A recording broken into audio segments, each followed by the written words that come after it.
The morning started like any other at New Geneva, children's home. The huge space station floated quietly in orbit around Earth's moon, its white walls gleaming in the sunlight. Inside, 3,000 children from across the galaxy were waking up to another day of safety and hope. Amanda Brooks walked through the main corridor, checking on the morning routines. She had been running this place for 8 years now, and every day still filled her with wonder. Human children played with young Zephyrians who had blue skin and 3 eyes. Little Celtic refugees with their furry faces laughed alongside kids from a dozen other worlds. All of them had lost their families in wars they never asked for. "Good morning, Director Brooks," called Jake Martinez as he passed by. The security chief was making his usual rounds, but his weapon belt was mostly for show. There had never been any real trouble here. The station was marked as neutral territory by every government in known space. Amanda smiled and waved back. She stopped at the big viewing window that looked out into space. Earth hung there like a blue marble, beautiful and peaceful. This station was humanity's gift to the galaxy, a place where war orphans could grow up safe and happy, no matter what species they were. In the medical bay, Lisa Coleman was giving checkups to a group of new arrivals. These kids had come from the Outer Rim, where fighting had broken out again. They were scared and confused, but Lisa's gentle hands and kind voice helped them feel better. She had been a doctor here for 5 years and loved every moment of it. "The new children are settling in well," Lisa told Amanda when she stopped by. The little Vorthan girl even smiled today. "First time since she got here," Amanda nodded. That was what this place was about. Taking broken children and helping them heal. Giving them a chance to be kids again instead of victims of adult wars. Down in the school areas, hundreds of children sat in mixed classes. Human teachers worked alongside alien instructors, teaching math and science and art. The kids learned each other's languages and customs. They formed friendships that crossed species lines. This was the future the galaxy could have: peaceful cooperation instead of endless fighting. But not everyone liked what humanity was doing. The Hegemony Council had been complaining for months. These 12 powerful species controlled most of the galaxy through fear and force. They made money from wars and slave trades. When humans started rescuing civilians and offering them safe homes, it hurt the Hegemony's profits. "Humans are interfering in galactic affairs," the Council declared in their official messages. They must stop taking in refugees and return to their own space. Amanda had read these messages and thrown them away. Children were not politics. Scared kids needed help, and that was more important than any government's complaints. The day went on normally. Children ate lunch together in the big dining halls. The older ones helped take care of the younger ones. Human kids taught alien children how to play Earth games like tag and hide and seek. In return, they learned games from other worlds. Laughter echoed through the corridors. At 3 in the afternoon, everything changed. Jake Martinez was in the security office when the alarm started screaming. His screens lit up with red warnings. 12 large ships had just appeared at the edge of the system. They were moving fast toward the station. "Director Brooks to the security office immediately," Jake called over the intercom. His voice was calm, but Amanda could hear the worry underneath. She ran to the security office and looked at the screens. The ships were huge, bigger than anything she had ever seen. Their dark hulls bristled with weapons. These were not peaceful visitors. "Hegemony?" "Battle cruisers," Jake said quietly. 12 of them. "They're demanding we surrender the station." Amanda's blood went cold. "Surrender? This is a children's home. We're protected by neutral status." The communication system crackled to life. A harsh alien voice filled the room. "Human facility, you will prepare for boarding. All refugee children will be transferred to our ships for relocation to proper facilities." Resistance will be met with force. Amanda grabbed the microphone. Her voice shook but stayed strong. This is Director Amanda. Brooks, we are caring for orphan children under galactic protection laws. These kids have done nothing wrong. They're just children who need homes. Your interference in galactic affairs ends today, the alien voice replied. You have 10 minutes to comply. Amanda looked at Jake. The security chief's face was pale. We have no weapons, he said. This station was built for peace. We can't fight 12 battle cruisers. Then we don't fight, Amanda said. We protect the children. She opened the station-wide intercom. All staff, this is Director Brooks. We have visitors who want to take our children away. We will not let that happen. Get the kids to the safe areas and stay with them. No matter what happens, we protect the children. Through the corridors, teachers and caregivers started moving children to the inner sections of the station. The kids could sense something was wrong. Some started crying. The older ones helped carry the younger ones. Lisa Coleman was in the medical bay, making sure her patients were safe. She held a small human girl who had been hurt in a bombing on another world. It's okay, sweetheart, she whispered. We won't let anyone hurt you. The 10 minutes passed. Amanda stood in the command center, watching the screens. The alien ships had moved closer. She could see their weapons charging up. Final warning, came the alien voice. Surrender the children or face the consequences. Amanda picked up the microphone one last time. These children are under our protection. They have suffered enough. We will not hand them over to be hurt again. Silence filled the space around the station. Then the shooting started. The first blast hit the station's outer ring. The walls shook and lights flickered. Children screamed as another explosion rocked their home. Amanda fell to her knees as a third blast tore through the school section. They're really doing it, Jake whispered in shock. They're attacking a children's home. The Hegemony ships fired again and again. They were not trying to capture the station. They were trying to destroy it completely.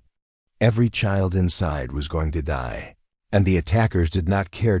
Amanda managed to activate the emergency broadcast system. As the station shook around her, she spoke into the microphone. That would send her words across human space. This is New Geneva Children's Home. We are under attack by Hegemony forces.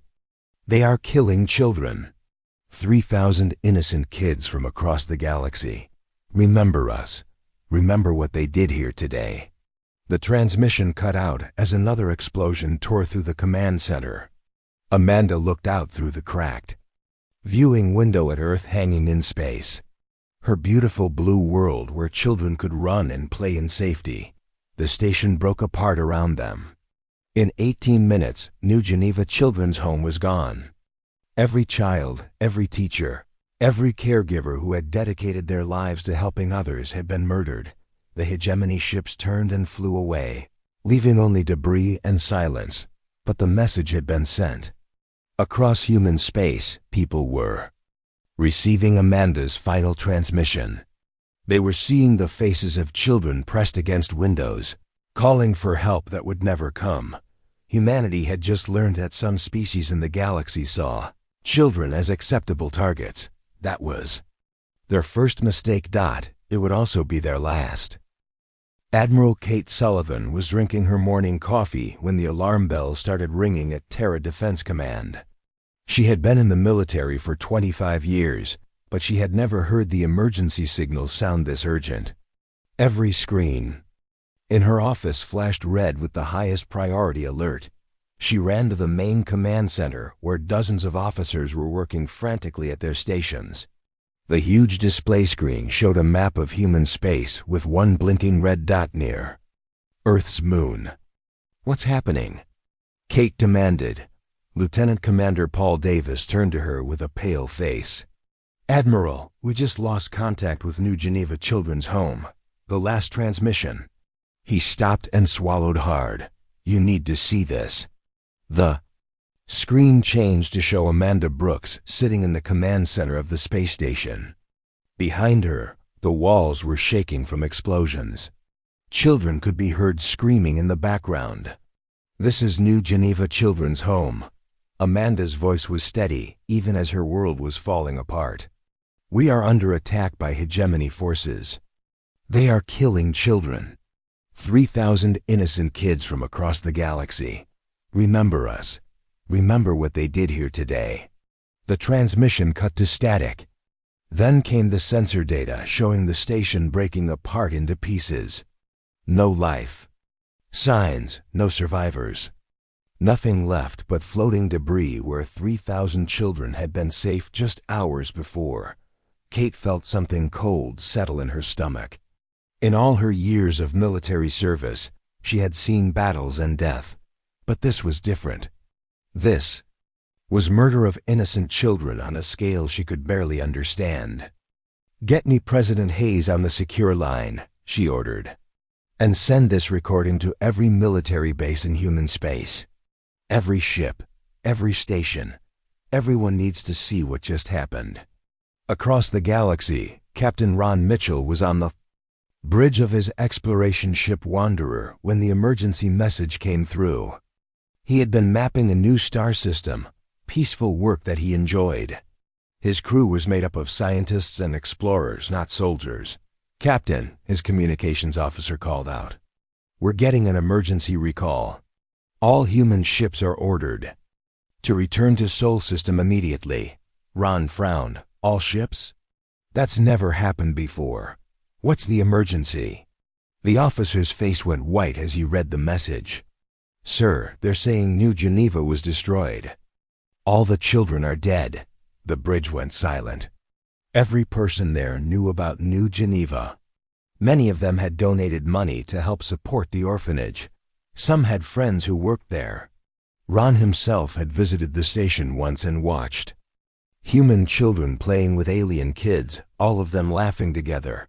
"Set course for Earth," Ron said quietly. "Maximum speed." Within hours, the recording was playing on every news channel in human space. People stopped what they were doing to watch Amanda Brooks deliver her final message.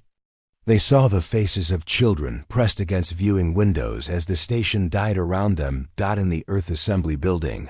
President John Hayes called an emergency session. Representatives from every human world gathered in the Great Hall. The president was a calm man who usually spoke in measured tones, but today his voice shook with anger. "Members of the Assembly," he began, 18 hours ago, "the Hegemony Council ordered the destruction of New Geneva Children's Home. 3,000 innocent children were murdered in cold blood. Children who had already lost everything in other wars, children we had promised to protect." He played the recording of Amanda's final transmission. When it ended, the huge hall was completely silent. Some representatives were crying. Others sat with their fists clenched in rage. "The Hegemony claims they were stopping human interference in galactic affairs," President Hayes continued. "They say we had no right to rescue refugees and care for orphans. They believe children are acceptable targets in their political games." He looked around the room at the faces of humanity's leaders. "I am calling for a vote on total mobilization. Every ship, every factory, every resource we have. We are going to show the galaxy what happens when you murder our children." The vote was not even close. Every single representative voted yes. There were no debates, no arguments, no political games. Humanity had made its decision. Dr. Helen Carter was working late in her laboratory when the call came. She was the head of the Terra Science Directorate, responsible for humanity's most secret research projects. Projects that were too dangerous for normal use. "Helen," President Hayes said over the secure line, "I need you to open the black files, all of them." Helen felt her heart skip. The black files contained weapons research that had been locked away as too terrible to use. Gravity bombs that could crush entire fleets. Quantum disruptors that unmade matter itself. Time weapons that could age targets to dust in seconds. "Sir, some of these weapons violate every treaty we've signed." The galactic community will never forgive us if we use them. The galactic community just watched children die and did nothing, the president replied. I don't care about treaties anymore. I care about making sure this never happens again. Helen nodded, even though he could not see her. I'll begin production immediately. All across human space, the same scene was happening. Shipyards that built peaceful cargo vessels started building warships. Factories that made farming equipment began producing weapons. Research stations shared their most deadly secrets, but the most important change was happening in the hearts of ordinary people. Humans who had never thought about war were volunteering for military service. Parents looked at their own children and imagined them trapped on a dying space station, calling for help that would never come. Lucy Adams was the intelligence officer who had spent years learning about alien cultures. She had always believed in peaceful cooperation between species. But as she watched the recording of New Geneva's destruction, something changed inside her. I want to volunteer for deep insertion, she told her commander. Send me into Hegemony. Space. I'll map their defenses and find their weak points. Her commander looked surprised. Lucy had always been assigned to peaceful missions. This would be extremely dangerous. If they catch you ... They murdered children, Lucy said simply. My own daughter could have been on that station if she was an orphan. I'm going. The same conversation was happening across human space. People who had never wanted to fight were joining the military. Pacifists were demanding weapons. Artists were designing war machines. Within a week, the transformation was visible. Military recruiting stations had lines around the block. Factories worked around the clock, producing ships and weapons at a pace the galaxy had never seen. Every human colony was sending resources to Earth. The other species in the galaxy started to notice. Trade routes changed as alien merchants avoided human space. Diplomatic messages poured in from dozens of governments, all asking the same question. What was humanity planning? The answer came from President Hayes in a message broadcast to every world in known space. To the governments and peoples of the galaxy, he said. 6 days ago, the Hegemony Council ordered the murder of 3,000 children. They destroyed a place of peace and safety. They targeted the most innocent members of our galactic community. His image appeared on screens across hundreds of worlds. Behind him stood the flags of every human colony, and his face was harder and steel. Some of you may think this was justified. Some of you may believe children are acceptable casualties in political disputes. We want to make our position very clear. He leaned forward, looking directly into the camera. Humanity does not accept the murder of children. We will not negotiate with child killers. We will not forgive this act. The Hegemony Council has declared war on innocence itself, and we are prepared to fight that war. The message ended with a simple statement that sent chills through every government in the galaxy. Humanity is coming. In the months that followed, the galaxy would learn what those words meant.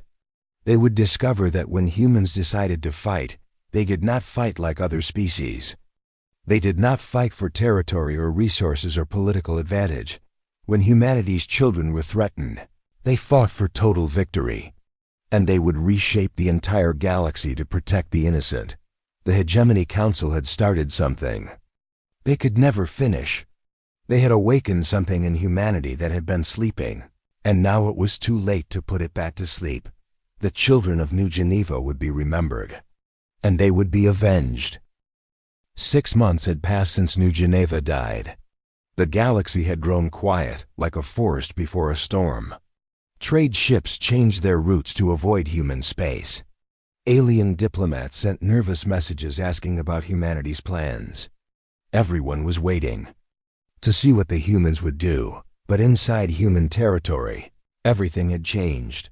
Commander Steve Parker stood in the redesign center at Terra Military Command, looking at holographic displays of new battle plans. He had been a military strategist for 15 years, but the rules he had learned no longer applied. The old way of fighting was about winning battles while keeping casualties low. The new way was different. Forget about proportional response. Steve told his team of planners. Forget about minimizing damage. Our only goal is complete victory, no matter what it costs.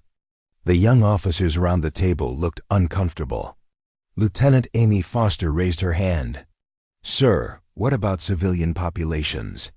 The rules of war say we have to protect non-combatants." Steve's face was hard as stone. The Hegemony killed 3,000 children and called them acceptable casualties. They changed the rules, not us. But we won't target civilians directly. We'll just make sure their governments can never threaten children again. On the drawing boards were plans that would have been unthinkable before New Geneva. Every Hegemony military base would be destroyed. Every government building would be leveled. Every leader's home would be turned to dust. The 12 species that had supported child murder would learn what total defeat meant. In the orbital shipyards, above Earth, something incredible was taking shape. Engineer Maya Johnson floated in her worksuit, watching robotic welders attach armor plating to the hull of the largest warship ever built by human hands. The ship stretched 15 kilometers from front to back, longer than most space stations. "It's beautiful," said her assistant, Tommy Chen, as they watched the construction. Maya nodded. The ship was beautiful, but it was also terrible. Every weapon system violated at least 3 galactic warfare treaties. The main guns could crack a planet's crust. The missile pods carried warheads that could sterilize entire continents. The defensive shields were so strong they could ram through. "Asteroid fields, what are we calling her?" Tommy asked. "Retribution," Maya answered. The first ship of the new Vengeance class. They were building 12 of these monster ships, one for each species in the Hegemony Council. Each ship carried enough firepower to destroy a civilization. Humanity was not planning to fight a war. They were planning to end one permanently. Meanwhile, the Hegemony Council was starting to panic. Ambassador Charles Wright had been humanity's representative to galactic affairs for 10 years. He was known as a reasonable man who preferred talking to fighting. When he requested a meeting with the Council, they agreed immediately. The Council met on their capital world of Helix Prime, a beautiful planet covered in crystal cities. The 12 species sat around a circular table, each trying to look confident. But Charles could see the fear in their eyes. "Ambassador Wright," said the Vorthan representative, a tall being with 4 arms, "we are pleased you have come to discuss this unfortunate situation. Perhaps we can reach an understanding." Charles looked around the table at the faces of the beings who had ordered the murder of children. His voice was calm and polite, the same tone he had always used in negotiations. "The Hegemony Council has offered reparations for the incident at New Geneva," he said. "Financial compensation for the families of the deceased. Formal apologies. Promises that such actions will not be repeated." The council members nodded eagerly. This sounded like the beginning of a peaceful solution. "I have been authorized to give you humanity's official response," Charles continued. He stood up and looked each council member in the eye. "You declared war on our children. We accept." He turned and walked out of the chamber without another word. Behind him, the council erupted in panicked voices. But Charles was already gone, heading back to human space to help with the final preparations. While diplomats talked, Intelligence Officer Lucy Adams was already deep in Hegemony territory. She had spent 3 months learning to speak perfect Hegemony languages and studying their customs. Now she moved through their space like a ghost, mapping every military base and government installation. Lucy had volunteered for this mission because she kept thinking about her own daughter. Emma was 8 years old and loved to draw pictures of alien children playing together. When Lucy saw the recording from New Geneva, she imagined Emma's face pressed against a window, calling for help that would never come. Her reports went back to human space in coded transmissions, fleet positions, defense layouts, the home addresses of every council member. Humanity was going to be very thorough in their response. Back on Earth, Dr. Helen Carter was working 18-hour days in her laboratory. The weapons she was creating had never been tested in real combat. Some of them worked by bending the laws of physics in ways that should have been impossible. The gravity bombs could make a star collapse into a black hole. The quantum disruptors could make matter simply stop existing. The temporal mines trapped enemy ships in time loops, aging them to dust in seconds while only minutes passed in normal space. "Are we sure about this?" asked her research partner, Dr. Bill Martinez. Some of these weapons could destroy entire star systems. Helen thought about the children who had died at New Geneva. The hegemony needs to understand that some actions have permanent consequences. They chose to make children into targets. Now they get to learn what happens when you threaten humanity's young. As the months passed, other species in the galaxy began to choose sides. Some declared neutrality and pulled their ships back to their home systems. Others quietly sent messages to human governments, offering support or at least promising not to interfere. The Celtic Republic, whose children had been on the destroyed station, officially allied with humanity. Their president gave a speech that was broadcast across their space. "The humans saved our young when we could not. Now we will help them make sure no children ever suffer like this again." But not everyone supported humanity's plans. The Zephian Empire, whose blue-skinned people were known for their peaceful philosophy, sent a message urging restraint. "Violence only creates more violence," their message said. "The path of revenge leads to endless cycles of war. We beg our human friends to consider forgiveness instead of destruction." President Hayes's response was simple: "We tried peace. We built an orphanage and filled it with children from across the galaxy. The hegemony answered our peace with murder. Now they will answer to justice." The quiet months continued. Human space bustled with activity as the final preparations were made. Children on Earth went to school under the watchful eyes of parents who knew they were fighting for every child's future. This was not the hot anger that burned bright and faded quickly. This was something colder and much more dangerous in space. Human patrol ships practiced new formations. On the ground, millions of soldiers trained with weapons that could level mountains. In hidden laboratories, scientists put the finishing touches on devices that could unmake reality itself. The Hegemony Council sent more desperate messages. They offered to disband their alliance. They promised to pay any price for peace. They begged for mercy, but humanity had already made their choice. Some lines could never be uncrossed. Some crimes could never be forgiven. The murder of 3,000 innocent children was one of those crimes. Admiral Kate Sullivan stood on the bridge of her flagship, looking out at the largest fleet ever assembled in human history.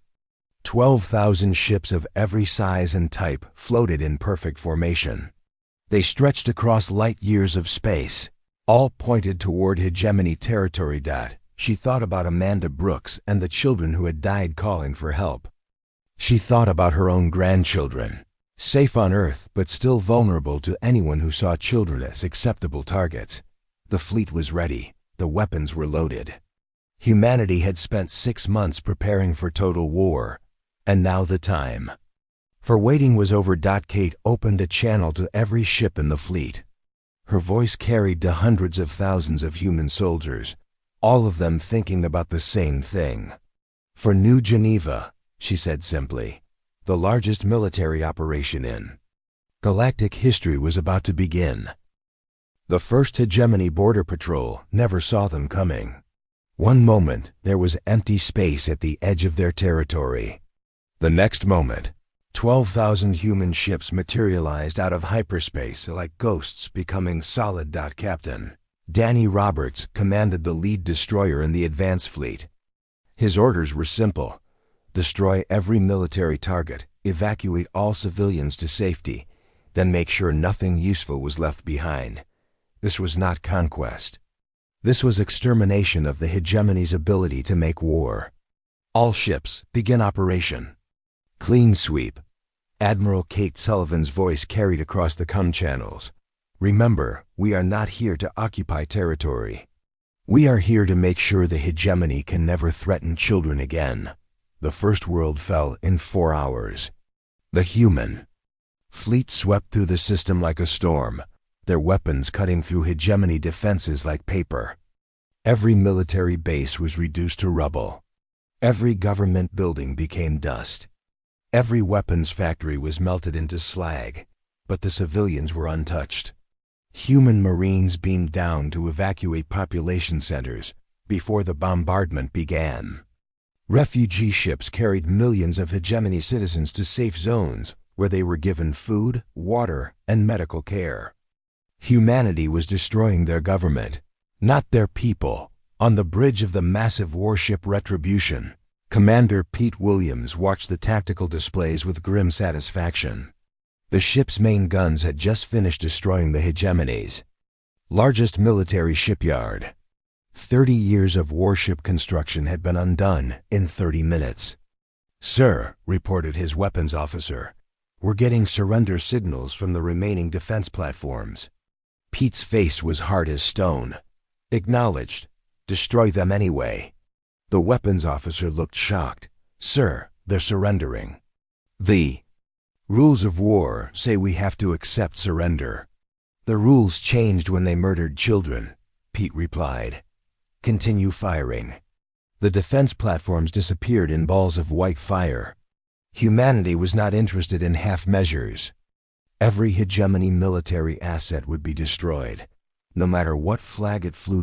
Captain Ron Mitchell led the deep strike missions against Hegemony leadership. His ship Wanderer had been converted into a stealth vessel, bristling with the most advanced weapons humanity could build.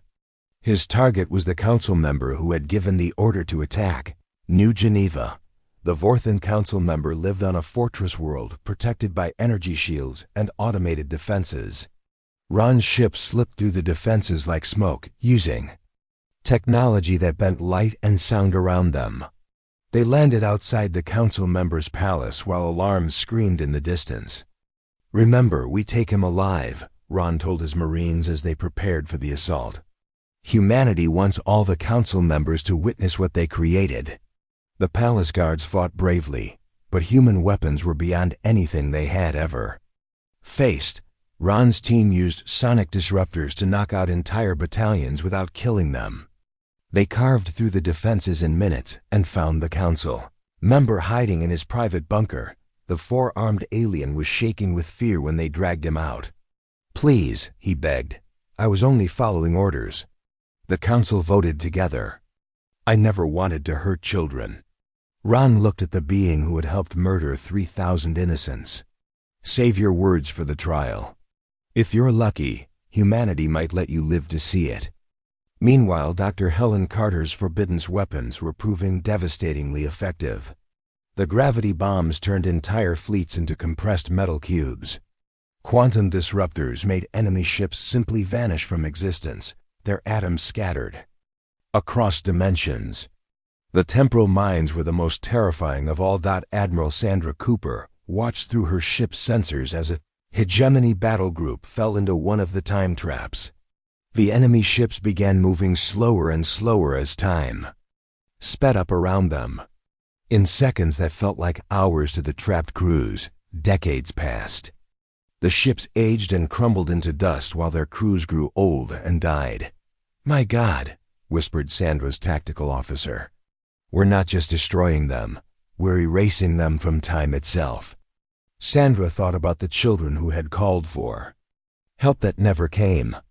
Good. Let the galaxy see what happens when you target the innocent. The Hegemony's allies began abandoning them as human forces swept through system after system. The Rigel Confederacy declared neutrality and recalled their fleets. The Centauri Trade Union announced they had never really supported the Hegemony anyway. One by one, the coalition that had seemed so powerful began to crumble. But some species had supported the attack on New Geneva too enthusiastically to escape punishment. The Altair military alliance had provided ships for the assault. The Sirius corporate state had sold the weapons used to kill the children. Humanity's list of targets grew longer each day. General Lisa Stone commanded the ground forces that swept through Hegemony colony worlds. Her soldiers moved like a perfectly coordinated machine, evacuating civilians and then systematically destroying every symbol of Hegemony power. Government buildings, military academies, propaganda centers, all of them disappeared under precise bombardment. "General," reported Colonel Frank Davis, "the local population is asking what they should do now. Their entire government structure is gone." Lisa looked at the alien civilians huddled in the refugee camps. They looked scared and confused, like children who had lost their parents. "Tell them humanity will help them build something better. Something that doesn't murder orphans for political advantage." The war spread across dozens of star systems. Human forces moved with mechanical precision, destroying everything connected to the Hegemony's military power. They captured weapons depots and melted them down. They seized military communications and broadcast humanity's message to every world in the galaxy. "This is what happens when you harm our children," the message said. "This is what happens when you think the innocent are acceptable targets. Remember this lesson well." Some Hegemony forces tried to make desperate counterattacks. A fleet of suicide bombers attempted to break through to Earth itself, hoping to strike at humanity's home world. They were met by Captain Betty Martinez and the Home Defense Fleet at the edge of the solar system. "All ships," Betty commanded. "Remember what they did to New Geneva. No mercy." The Hegemony suicide fleet was obliterated before it got within 1 billion miles of Earth. Their weapons never even had a chance to fire. The wreckage drifted in space as a warning to anyone else who might think Earth's children were vulnerable. By the end of the first year of fighting, the Hegemony's military power was completely broken. Their fleets were destroyed, their bases were rubble, and their leaders were either dead or captured. 12 species that had once ruled through fear now cowered in refugee camps, dependent on human charity for their survival. But humanity was not finished. The galaxy needed to understand that this was not just punishment for one crime. This was a fundamental change in how the universe would work. Species that had grown rich from war and slavery watched in terror as human forces approached their borders. The Hegemony Council's final stronghold was on their capital world of Helix Prime. The crystal cities that had once gleamed with stolen wealth were dark and empty. The population had been evacuated to safety, leaving only the council members and their most loyal guards.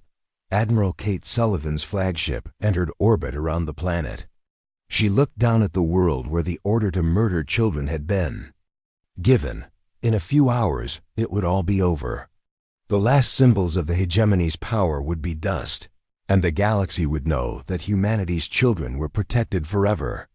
"All ships prepare for final bombardment," she ordered.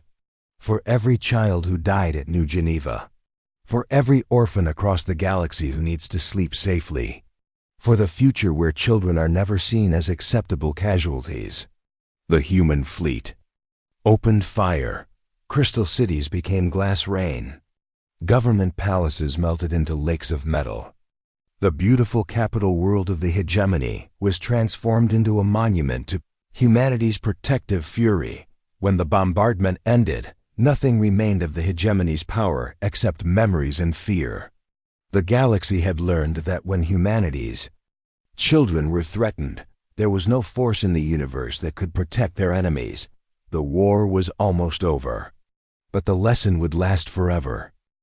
3 years after the first human ship entered Hegemony space, the galaxy was a very different place. The crystal ruins of Helix Prime still glowed in the darkness, a monument to what happened when species chose to murder children. No government had dared to start a war since the Hegemony fell. President John Hayes stood on the platform where the Hegemony council had once ruled. The beautiful crystal chamber was cracked and broken, but humanity had left it standing as a reminder. Behind him, representatives from every species in the galaxy waited to hear what Earth's leader would say. 3 years ago, President Hayes began, his voice echoing through the damaged hall. 12 species decided that orphaned children were acceptable casualties in their political games. They destroyed a place of peace and safety. They murdered 3,000 innocents who had already lost everything. The alien representatives sat in absolute silence. Some looked ashamed, others looked terrified. All of them understood that the rules of the galaxy had changed forever. Today, I want to announce humanity's new role in galactic affairs, the president continued.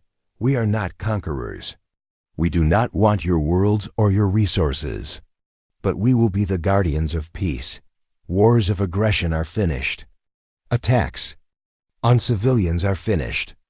Anyone who harms children will face the same fate as the Hegemony. He looked around at the faces of beings from hundreds of different worlds. This is not a request. This is not a negotiation. This is the new reality. From the back of the chamber, the Zephyrian ambassador raised one of his 3 hands. President Hayes, many of our people are asking what gives humanity the right to police the galaxy. Who made you our rulers? President Hayes smiled, but it was not a kind expression. You did. When you watched children die and did nothing, you gave up the right to govern yourselves. When you allowed monsters to rule through fear, you proved you could not be trusted with power. He gestured to the broken walls around them. Look around you. This is what happens to governments that target the innocent. Do you really want to test whether humanity's resolve has weakened? The Zephyrian ambassador sat down quickly and said, "Nothing more." Meanwhile, in orbit around Earth, Director Amanda Brooks walked through the corridors of the new children's home.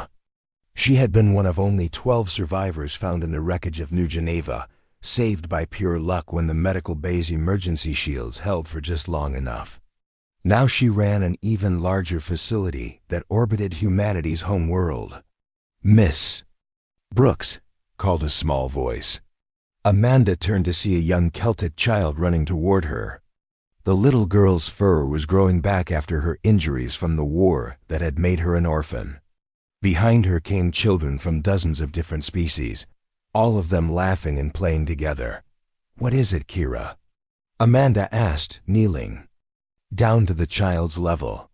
"We made something for you," Kira said shyly.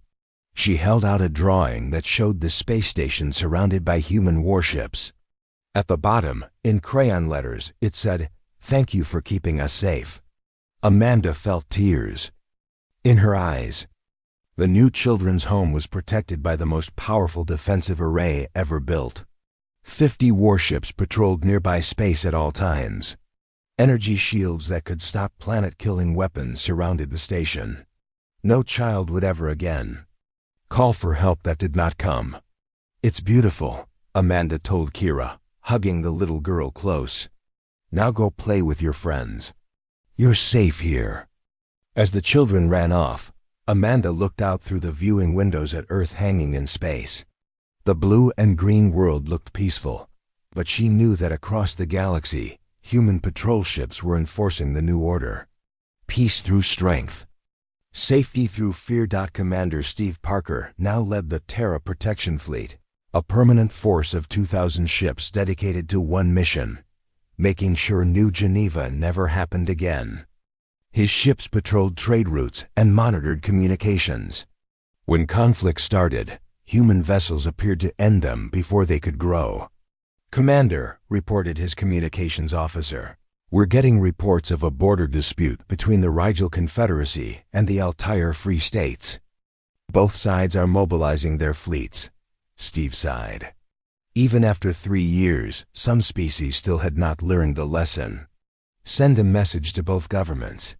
Tell them they have 24 hours to stand down their forces and begin peaceful negotiations.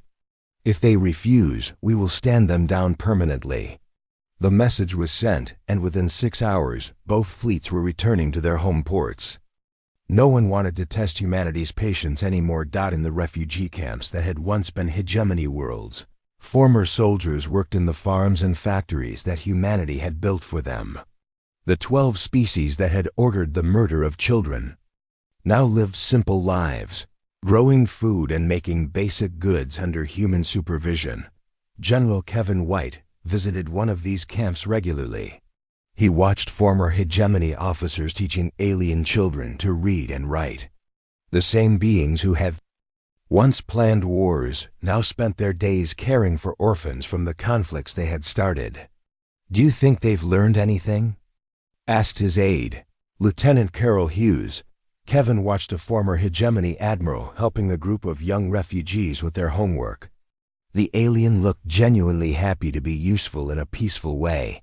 "Some of them have," Kevin said. "The ones who haven't are buried under the ruins of their capital cities." Dr. Helen Carter had returned to peaceful research, but her terrible weapons remained ready. In hidden vaults throughout human space, gravity bombs and quantum disruptors waited in case anyone was foolish enough to challenge the new order.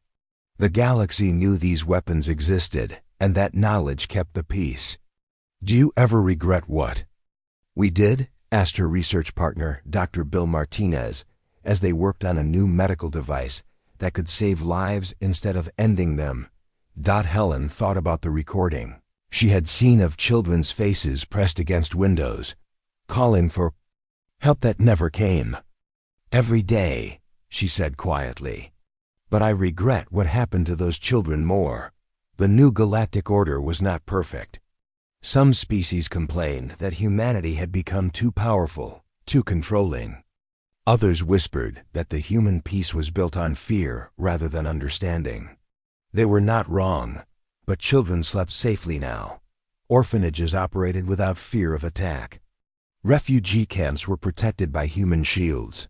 Wars had become almost extinct because everyone knew that humanity was watching. And humanity remembered New Geneva. Captain Ron Mitchell, now an admiral, led exploration missions to the far edges of the galaxy. His ships carried medical supplies and educational materials instead of weapons. But when they encountered pirates or slave traders, the criminals quickly learned that humanity's protection extended to every corner of space. "Admiral," his communications officer reported during one such mission, "We found a slave transport carrying 200 children from the Outer Rim conflicts." Ron's face went hard. "Board them. Free the children.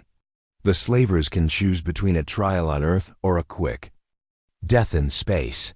The slavers chose the trial. Word spread quickly that taking children was not just illegal now. It was a death sentence. As the years passed, a generation of alien children grew up knowing that humans would protect them. They learned Earth languages and studied human history. They understood that 3,000 children had died so that millions of others could live in safety. On the anniversary of New Geneva's destruction, President Hayes gave the same speech he had given every year. It was broadcast to every world in the galaxy, translated into hundreds of languages. "We remember the children who died calling for help," he said, standing before a memorial wall that showed 3,000 young faces. "We remember Amanda Brooks and the brave people who tried to protect them. We remember the lesson their sacrifice taught us." He looked directly into the camera that would carry his words across the galaxy. "Peace is not the absence of conflict. Peace is the presence of justice. And justice means that those who harm children will face consequences so terrible that no one will ever dare to follow their example." The galaxy listened in silence. 3 years of absolute peace had proven that humanity meant every word. Children of dozens of species played together in the gardens of the new orphanage, their laughter echoing through corridors lined with the faces of those who had died at New Geneva. They played in safety because humanity had learned that some fights were too important to fight fairly. The galaxy was at peace, not through diplomacy or understanding, but through the absolute certainty that humanity would visit total destruction upon anyone who threatened the innocent. It was a harsh peace, but it was peace nonetheless. And in the depths of space, human patrol ships continued their eternal watch, carrying a simple message to any who would listen. We are watching. We. Remember New Geneva. Choose wisely. The children were safe. That was all that mattered.